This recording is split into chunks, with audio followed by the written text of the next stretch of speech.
Hello, everyone. Welcome to the third week of school. We are now going to be talking about the elements of art. These are things that you will use all year long to learn about art and to create art. So I hope you're ready to get started. We're going to make something that will be helpful to remembering what all of the elements of art are, and you can use it for the rest of the year to refer to it. So let's get started. I hope you're ready to make something. Okay, I am going to change my screen. We're going to go to the slides, and then we will get started.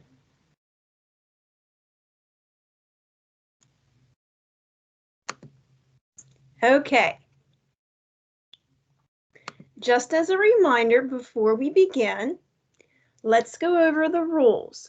Even if you're watching this from home, it's always helpful to go over some things that you can use and refer to throughout the year. Always listen to lessons and directions. Anything that's video recorded or any videos that I share with you, please make sure that you watch them. I promise that you'll learn something from everything and you'll be able to apply it to what you need to do. Respect people and property.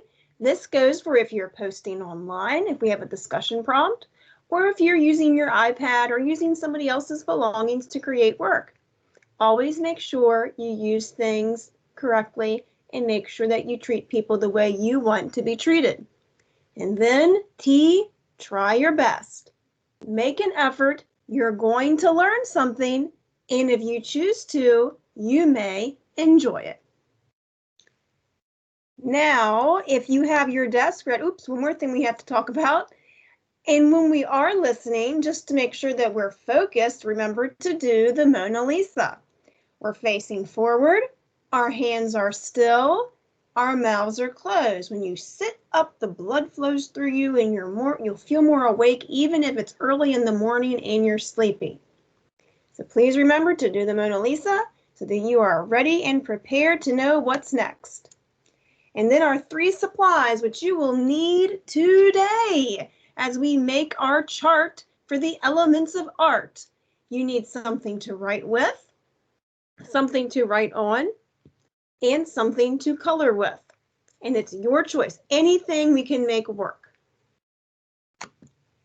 To keep yourself organized, whether you're at home or at school, remember to postage stamp your supplies. This means, just like a postage stamp goes in the upper right-hand corner of an envelope, you can put your supplies in the upper right-hand corner of your desk or whatever surface you are doing your schoolwork on. That way you can get what you need and put it back when you don't need it anymore. It keeps you organized and gives you plenty of space to work. So that's what I mean by when I say postage stamp your supplies. Now, we're about to go on our journey through the elements of art. We are going to go through an overview of what those elements are today. We're going to make our chart, and then for the next few weeks, we are going to be learning about a new artist each week, and we'll be learning about how to apply one of the elements of art to our artwork each week. The elements of art are like the ingredients that go into baking and decorating the cake. Even if you don't notice them, they are there holding the masterpiece together. So observe that fancy cake there on the left. I bet there were some eggs and some flour and some sugar that went into that cake, even though you can't see them or you don't notice them right away. And I see lots of things that went in to the design and the decorating of that cake. Even if we don't have an exact name for them yet, I bet you will in a few minutes. So just like cooking or baking, the elements of art hold our work together. You can pick out what those things are once you know what they are. Okay, whoops. Here we go. There is a video that you can watch on the Elements of Art in Schoology. It's very short. It will take you through each of these things: line, shape, color, space, texture, shape, and I'm sorry, so the shape, value, and form. Now you don't see or you won't hear form in this video, but it's what they put it with shape. But form is the 3D version of shapes, which, or when you take the shapes and make 3D forms, which we'll get to in just a moment. So please make sure that you watch that video on Schoology so that we can get through everything. I'm going to continue to go through and explain what each of the elements of art are, but I do think that video will be helpful to you. So the first element we'll be learning about is color, the way light reflects off of a surface. So light is why we have color. And this is a work by Kandinsky. We will be talking about Kandinsky next week, but it's just an example of a work where you see a lot of color used to interpret a masterpiece. Value is the lightness or darkness of a surface. If you look at this up-close picture of an eye, of a kitty cat's eye, I might add, you will see areas where it is darker and lighter than others. Well, value is how we reflect the color, the lightness or darkness of color in art. Line is a path made by a moving point in one direction. Now, this is by P.A. Mondrian, and you just see the straight lines. However, lines don't have to be straight. They don't have to just be horizontal and vertical. They can be diagonal. They can be wavy. They can be zigzag. They can be dotted. There are all different kinds of lines, and I am very much looking forward to that lesson when we use lines to make our artwork. Shape. A shape is a flat enclosed area or flat area, and they're two-dimensional, means it's a flat surface. Now, shapes can be geometric, which are the standard shapes we think about when in math, like a circle, square, a rectangle, triangle. Organic shapes, like the ones you see in this picture, are natural shapes. We may incorporate or have to use the geometric shapes to form them to begin with, but they aren't necessarily the perfect traditional figures or polygons that we learn about in math class. Like this pumpkin probably starts out as a circle, but we don't make it a perfect circle when we go to represent what a pumpkin looks like, because a pumpkin isn't perfect. And no two pumpkins, like no two anything, are alike. Form is the three-dimensional representation, which can also incorporate shape, and it can be viewed from different angles. It has mass and volume, and just like these pictures of homes that you see here, we're representing things that have more than one side.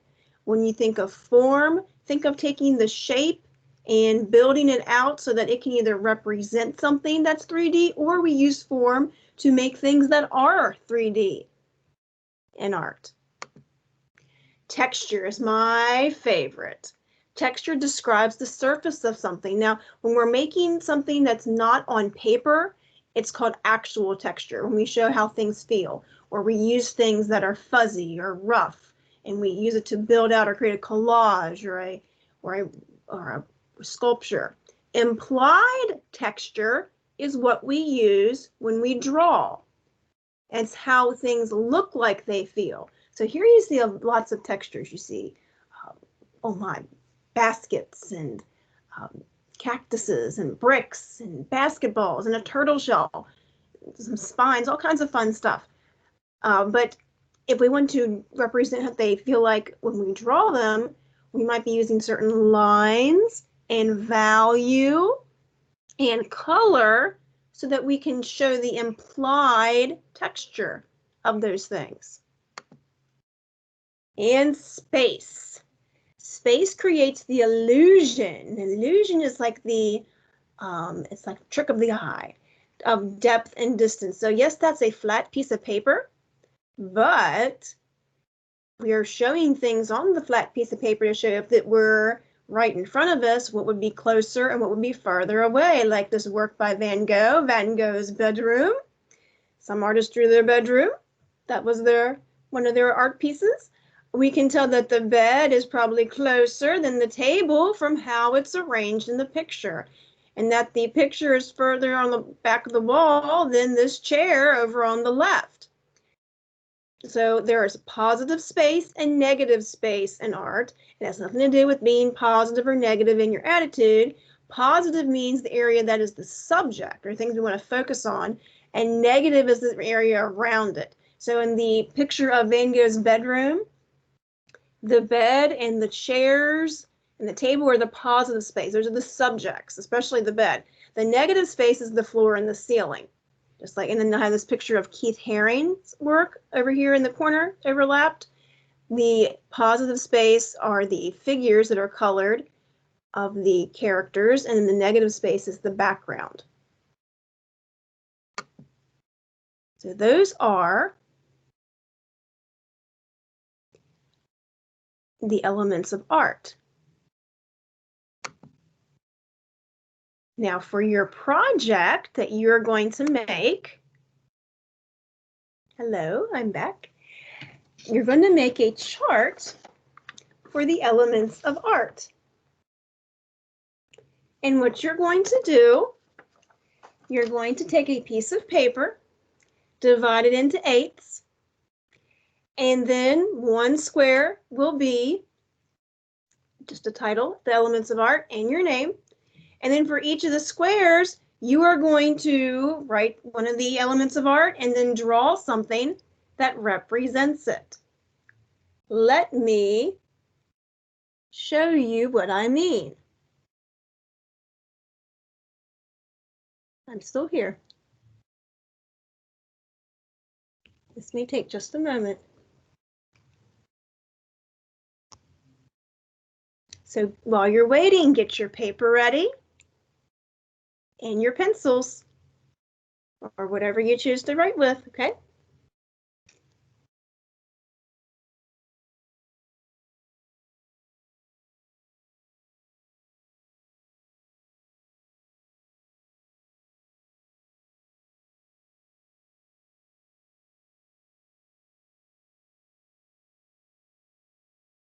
Okay, it should be coming up in just a second. Okay, now if you don't see me for a second, it's because I'm over here working on showing you how to do this. But here is my example of my chart for the elements of art. I have the title square and my name. And then I have where it says color, value, line, shape, form, texture, and space. So I'm representing all of the elements of art for this chart that I can use to refer to all year long. Now, this is like a way to remember vocabulary without having to write out definitions. We're using a symbol or a representation, right? But what I want to show you first is how you can fold your paper. Because one of the supplies I didn't tell you needed was a ruler. But you don't need one if you can fold paper. So let me do this, and if you don't see my face down in the corner, I'm still here. I'm just working on doing this. I moved over so I can show you how to do this. Okay, so here is my paper. I want to show you how you can fold a paper into eighths. Okay, so I'm going to take my paper, I'm going to take one corner and always fold on a flat surface. If you try to fold up in the air, it never works as well. Okay, and I'm going to fold all the way over to the other side.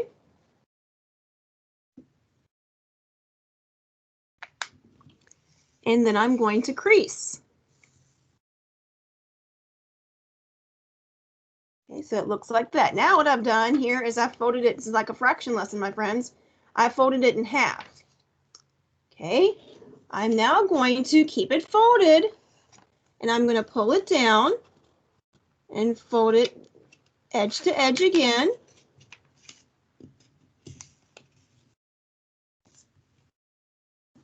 Crease it.